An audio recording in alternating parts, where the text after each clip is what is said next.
going to be able to operate their business. However, the property is already being used as a fuel station, convenience store, and liquor store. So this is not a situation where the city is denying them use of their property.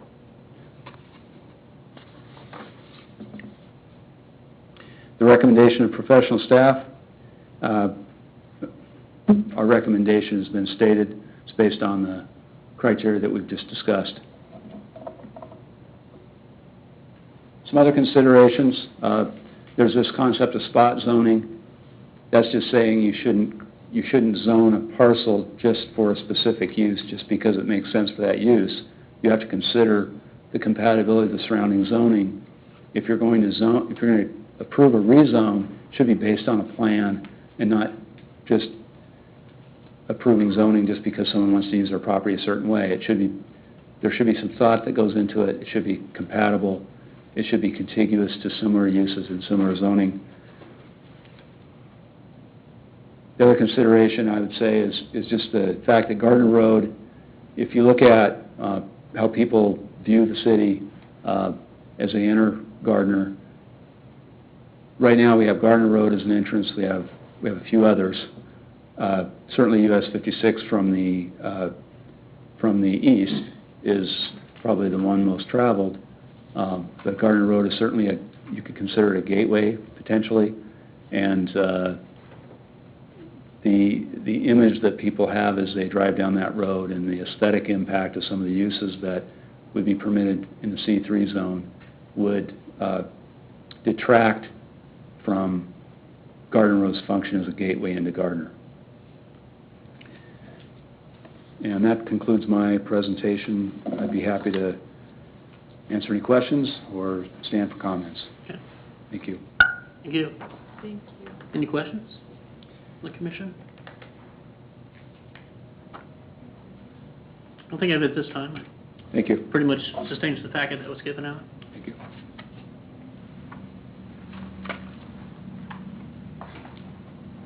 Mr. Chairman, the applicant actually has a presentation. Okay, I think we can hear the applicant now. If you'd like to come forward.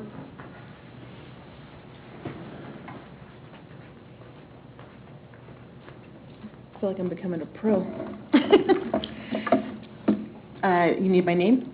If you would, please. Sure. Okay, Angie Jones. Thank you. And I own Gardner Auto Sales with my husband, Tyrone Jones. Mm-hmm. And we are on the property with Mr. Singh. Any other information you need? I can't remember. Address. My home address or the business address? Well, my home address is 18. Business would be fine. Okay. 18. It's almost the same as ours. 18665 Gardner Road. Or 18665. Yeah. Okay, thank you.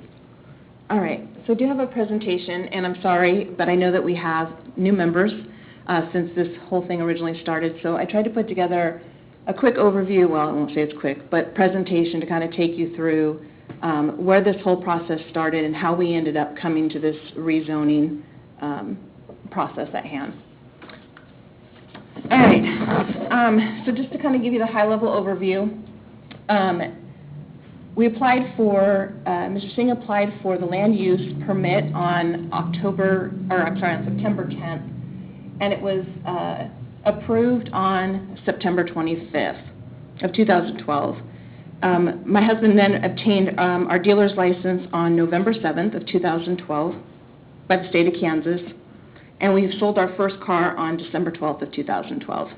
On March 12th, 2013, Mr. Singh was notified by Mr. Hall that there was a zoning error that had been found based on, I believe it was one complaint that had been filed. On March 12th, both Tyrone Jones and Mr. Singh met with Mr. Hall to try to come to a resolution around the land use, around the permit that had been obtained for the land use permit. We weren't able to come to any agreement at that time. Fox 4 News came and did a story on the situation with the car lot and the misunderstanding around the permit. There was not any comments made on camera from the city. However, there was a comment made from Mr. Hall that when asked if there was going to be anything that the city could do to help the business or Mr. Jones's business, the answer was no at that time. Shortly after, my husband had a conversation with Chris Morrow when he was running for mayor and let him know that he felt that the story made the city look bad and that the city was willing to work with us on trying to come to some type of resolution to make things right. Later in March, Mike had advised that there was really only one possible option for us at this point, and that was to apply for a rezone. We had no other options. So at that point, Mr. Singh applied for the rezone, paid the $900 fee. We attended the first Planning Commission meeting on 4/20. You can go to the next slide, please. So I'm going to take you real quickly through the application process. The land use permit application was submitted to the City of Gardner, and it was approved. It was approved by Amy Kinyard and as well as Jim Sherman. They also came out to the property and signed off and approved that. At that time, once that was done on the permit, we paid the $80 fee, and we were good to go. The dates listed on that were 9/25 to 3/25 of 2013. At that time, Mr. Singh had inquired about why there was a temporary, or why there was a date of the 3/25, and he was told that it's a standard procedure that all permits are issued that way and would not be an issue as long as the special notes on the permit were complied with. Those special notes were: do not occupy required parking spaces, all vehicles must be operable, no junk vehicles, no streamers or pennants on the car or the car lot, and the sale of the car advertisements must be on the car, as well as no cars parked in the grass area. None of these things were violated, and to this date have yet to be violated against the permit, the special use permit. So if you go to the next slide, it's just a real quick screenshot of the actual, and if you want to hit it one more time. Just shows the dates, just to confirm the dates. If you want to hit it one more time, there's the special notes and comments, and the bottom line is where we paid the fee. At this time, we're new business owners. We don't know a lot about zoning, which I know there have been some nods up here. There's a lot. I don't know if you've gone through, but there's a lot of ordinances in the City of Gardner.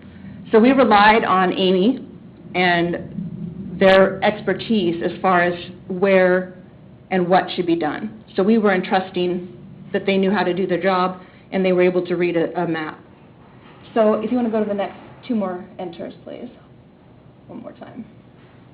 So I want to talk a little bit about Zone 2 and Zone 3, because Mr. Hall brought that up, and I think there's a couple things that I'd like to highlight. I put the ordinance there. I did cut out a couple of the things at the very bottom because there's like a long list of 25 different types of things that can include. I think you have that in your document. But I want to point out that motorcycles and jet skis, new or used, are zoned for this particular C2, as well as a new car dealership. If you look down below on the conditional use, the following can be applied to conditional use permit when submitted and reviewed by the Planning Commission. One of those being retail or wholesale of new passenger cars, used cars, and new or used recreational vehicles may be sold as an accessory used to the selling of new cars, and only on the same lot as the new cars or on a lot separated by the right-of-way. This caused a lot of discussion in the first meeting, and that was one of the things we'll talk about later is what the recommendation was at that time. Because a new car could be there and could have used cars on it, but it is not permitted for used cars alone. What it is permitted for, though, with this conditional use is rental or leasing of new and used passenger cars, single-axle rental trucks or trailers. As far as I'm concerned, leasing or buying is how you do a car, whether you lease it out, rent it out, or purchase it out at some point. So if you want to go to the next slide, please. So Zone C3, which Mike spoke about, a couple things. He pointed out the fact that it is zoned for the new lot, for the leasing or sale of retail, wholesale, or new or used passenger cars, boats, trucks, trailers. So you can see where there's a little conflict, because in Zone 2, with a permit, you can also lease retail, right? So it's a little bit catch-22, and if you don't know them very well, it would be easy to overlook. Also has a couple other things on here, because I want to bring up the fact that, Mike talked about one of the reasons why the city wants to deny this rezone is the impacts to the property, the view of